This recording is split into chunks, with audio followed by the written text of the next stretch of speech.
Ladies and gentlemen, welcome back to The Truth. I'm your host, one you love the most, Niall Heston, back with a brand new episode here on The Truth.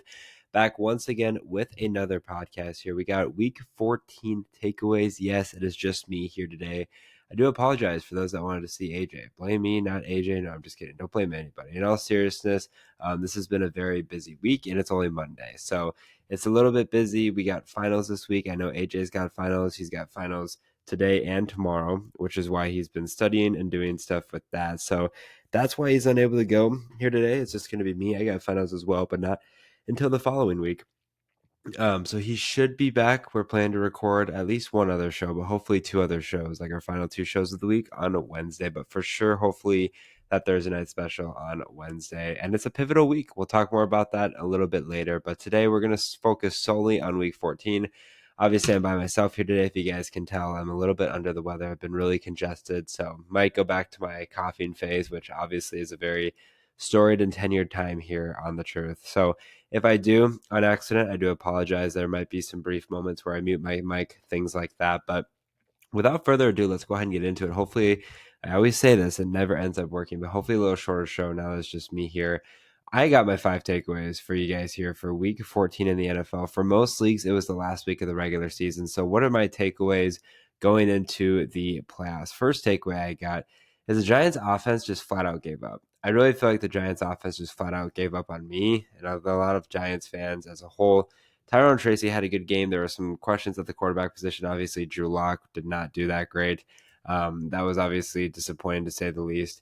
And then Tyrone Tracy stepped up, but Malik Neighbors felt relatively quiet. There were some other areas where it was a bit concerning, and there's nobody really to blame but Brian Dable on that just offensive scheme in general. As mentioned, Drew Lock went 21 for 49. That's usually not very good. I believe he started 0-8, which was like almost the record, which was 0-9 by KJ Hamler. No, who was the guy for the Broncos that started like as a wide receiver? Whoever that was, that's like the career worst start to a game, and Drew Lock almost broke it, but rebounded nicely. 21 for 49, 227, 0 touchdowns, 1 interception. He was also the leading rusher, 5 carries, 59 yards. Tyrone Tracy, 16 for 45 and a score. He actually didn't have that bad of a game.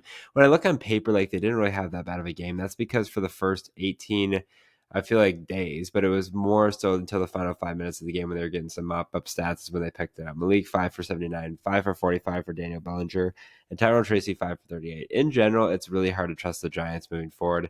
They're obviously in a position where they're seeming like they're just going to sell as far as they can and see what happens there.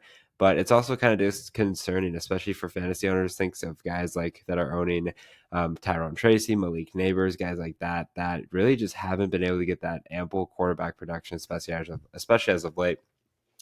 What's interesting to note too, moving forward for the Giants, is the fact that they just really are in position to get the number 1 pick. Like that's seemingly what they're trying to do.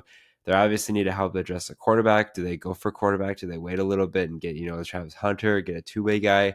Who knows, right? But the bottom line is the Giants offense is really going to continue to be a hit or miss. You might be consistent with Tyrone Tracy, Malik Neighbors, but don't be surprised if they leave a dud, especially in the first or second round of playoffs, giving you 5-6 points just because the quarterback play has been inconsistent. And unfortunately, it seems to be a trend throughout the NFL, especially as of late with the backup quarterback. There we go again. I remember a time and place when backup quarterbacks actually did not hinder fantasy value. But we look at this year, obviously the Giants quarterback situation, the Dolphins backup quarterback situation. It's just been rough, right? So it's really hard to gauge moving forward. I think there's just too many question marks with that team going down the line. Secondly, Tank Bigsby, is he here to stay, man? He had 18 carries to compare to Travis Etienne's like 6 for 55 yards and a score. Also that 1 catch for 7 yards, 13.2 fantasy points. I mean, Tank Bigsby, man, getting the job done. I know Etienne did get, I think, some receptions, but I'm pretty sure he was relatively healthy. He only had 4 carries for 20 yards, 4 catches for 50 yards. So he outperformed Travis Etienne, which is that surprising? I don't really think so, but it's more so just kind of concerning if you're a Travis Etienne fan, because remember, this is a guy that was drafted very high on a lot of people's boards. Was it just kind of an interesting situation, going against Tennessee? Are they trying to sell per se and get that number 1 pick? Because if you want to sell and get the number 1 pick, you're better off doing that with Tank Bigsby as opposed to Travis Etienne. But more than anything, just moving forward, I think there's some question marks surrounding Etienne and his fantasy production. I know your draft capital was high on him, but it might be time to pull the plug. I definitely would not start him next week in the first round of playoffs where it can make or break your campaign. The 4 catches for 50 yards really saved him, especially in those PPR leagues. That's 9 points of his 11 right there. So it is something to monitor. If Tank Bigsby is available in your league, maybe you would consider giving him the ad just because obviously he's not highly regarded compared to Travis Etienne, only rostered in 35.6% of leagues. It could be a sleeper choice, especially when it comes down to those fantasy championships or even fantasy semifinals. Week 5 and week 7, when Etienne was out, had 13 carries for 101, 2 touchdowns, and 26 carries for 118 yards and 2 touchdowns as well. 26 and 24 fantasy points, the 2 weeks that Etienne was there. Obviously, the value's there. They obviously see the talent in Tank Bigsby, and this could be the end of an era for Travis Etienne in general. And it really is concerning to see, especially for the draft capital on him. But that's basically what I'm trying to get away is try to avoid Etienne, but maybe try to add Tank Bigsby and see what production he can get for you guys moving forward. Secondly, kind of similarly to the Jets, but the Giants, but the Jets offense, man, it kind of exploded against Miami. It just wasn't, I wasn't expecting it to say the least in general. They did lose, obviously, a hard overtime loss, but the Jets offense at least was moving in the right direction. Rodgers was 27 for 39 for 339 and a score. Braylon Allen, 11 carries, 43 yards. Brees Hall was out this game, I believe. That's why he had that. Isaiah Davis back up there, 10 carries, 40 yards, and a score. So overall, for the running game, you had to be impressed. Garrett Wilson, 7. I'm trying, guys. I'm trying. Garrett Wilson, 7 catches, 114 yards. Devontae, 9 for 109 and a score as well. This offense was rolling. And I unfortunately think for the Jets, this offense is going to stop rolling moving forward. And they're just going to be, oh, okay, full on sell mode, right? Like they got the Jaguars. They could win that game, but do they really want to? If they lose that game, that might end up positioning them into that top spot. Then they got the Rams, Bills, and Dolphins to end the year. So a lot of question marks for this Jets team moving forward. But the biggest thing I saw was that fantasy value at least produced and moved forward in the right direction, right? Devontae Adams had production, Rodgers had production, even the running backs without Brees Hall. So there is some notes for the Jets offense that you should monitor down the line, but at least it seems to be that it's moving in the right direction. And again, this might be a situation for the Jets where you're kind of buying low right now and seeing what success that could transpire down the line, especially if you're kind of needing to make or break. You need a quarterback, Rodgers, to step up. You need Devontae Adams in the slot to do well, whatever you need, right? Just I think this is a time maybe to buy the Jets offense, but be a little bit optimistic as well as being skeptical moving forward. Zach Charbonnet, man, what a breakout game for him. I feel like we've been waiting for Zach Charbonnet to really break out. I feel like the argument can be made that he has kind of broken out throughout the season regardless, particularly when he got his opportunities. In the 2 weeks that Kenneth Walker was injured, he had 14 carries for 38 yards and a score for 18 points, and then 18 carries for 91 yards and 2 scores. Those 2 games as well, he had 8 receptions total for about 47 yards, but 17.9 and 25.7 fantasy points. Then Kenneth Walker, a late scratch in this one, 38.3 fantasy points, 22 carries, 134 yards, 2 touchdowns, 7 carries for 50 or 7 receptions for 59 yards. Zach Charbonnet is a stud. I think he's going to continue to be a stud. The biggest question mark that I have for Charbonnet moving forward is his availability due to Kenneth Walker's presence and Kenneth Walker overall being a really good running back. I mean, I feel like Charbonnet and Kenneth Walker, with how versatile these running backs are, could be similar to that of a Jahmyr Gibbs, David Montgomery. Now, they can't be because the offensive line is not as good as it is in Detroit, but at least does kind of open the idea moving forward. On top of that, especially if you're in Dynasty League, Charbonnet would be a great guy to roster. Don't know what his contract situation is right now, but one of the things I do know is this could be a 2 running back system. And if Kenneth Walker does get hurt, which he does seem to happen to him quite a lot, this could be difficult. On top of that, they have 2 games coming up against 2 difficult, I wouldn't say difficult pass defense, but far better pass defense than run defenses in Green Bay and Minnesota. So if Kenneth Walker is not able to go, which I think he will be just because he was such a late scratch, it was more of a 1-game thing, this could be an opportunity for Zach Charbonnet to really continue to emerge himself. So biggest thing with rostering Zach Charbonnet, especially in those non-deeper leagues, is the fact that you're not going to get a start from him every week, right? Probably 75% of the year you won't get a start.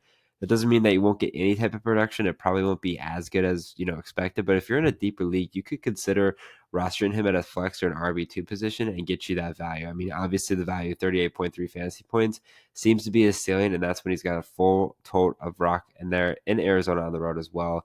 But I loved what I saw out of Charbonnet, and I think, again, the biggest thing is, can he just find a way to get on the field with Kenneth Walker or without Kenneth Walker? Because obviously I would not want to prey upon an injury or anything like that, but it is something to know moving forward. And then finally, my final takeaway is Josh Allen, man. What an absolute unit. The last 4 weeks, really, he's kind of progressed 18.2, 24, 28.4, and then 51.88. 22 for 37, 342 yards, 3 touchdowns, 0 interceptions, 10 carries, 82 yards, and 3 touchdowns. I don't know if we'll see a fantasy quarterback stat line the way that we saw there with Josh Allen. Obviously threw the ball at a tremendous eclipse, but ran the ball at a tremendous eclipse. Basically 52 fantasy points. If you had Josh Allen and you didn't win your fantasy league, then you have some serious roster issues, right? Josh Allen was phenomenal. He is now the second position ranked quarterback, averaging 23.4. Again, it's hard to gauge on those, right? Because he's had an up and down year. But for the most part, I feel like he's been relatively consistent. He did have that rough patch through weeks 8 and 11 where he had, I think 5 interceptions, but the first 7 weeks, not a single interception. In the last 2 games, not a single interception as well. Obviously, we know what Josh Allen's ceiling is. We know what Josh Allen's fantasy value is as a whole just because it's Josh Allen, but it is something that could really kind of be the difference maker in your fantasy team.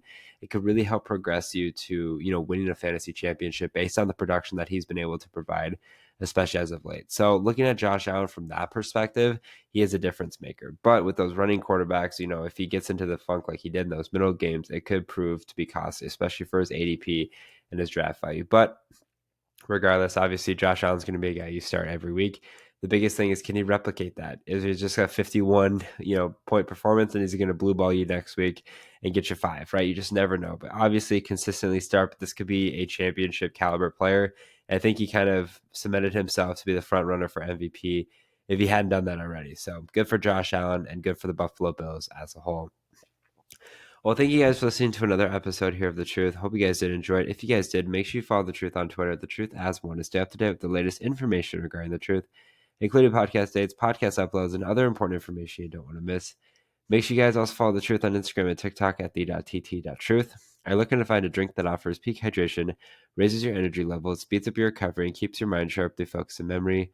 Look no further than Acid Rainwater. I'm excited to partner with Bloodline Sports, AZ, and Acid Rainwater, which focuses on peak hydration and productivity, while also maintaining ecosystem-friendly product. Use code HESSON15, that's HESSON15 for 15% off every purchase. Big thank you to you guys once again for listening. Sorry it was just me. Sorry I don't sound the best. Sorry I had a cough moment. It happens, right? We do appreciate it. We hope that AJ will be back on Wednesday. I do have a good feeling about it, but maybe I'll come back on Wednesday and say it wasn't a good feeling. But regardless, we really do appreciate it. As always, I'm your host, when you love the most, Niall Hesson, not joined by AJ Ponciano. Take care and good night.